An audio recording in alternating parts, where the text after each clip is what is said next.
বন্ধুগণ, আমি কবি মহিউদ্দিন চৌধুরী মাইকেল আপনাদের সামনে উপস্থিত হয়েছি একটি কবিতা পাঠ নিয়ে।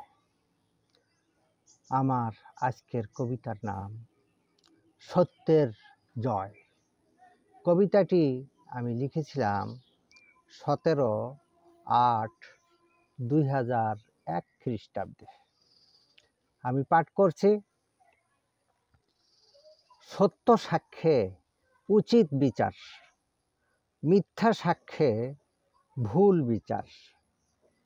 জ্ঞানীর কথায় শান্তি হয়, মূর্খের কথা বড় কষ্ট দেয়। মিথ্যার স্থায়িত্ব ক্ষণকাল, সত্যের স্থায়িত্ব চিরকাল। মিথ্যা ক্ষণকাল কষ্ট দেয়, সত্যের জয় চিরস্থায়ী হয়। সত্যের জয় চিরস্থায়ী হয়।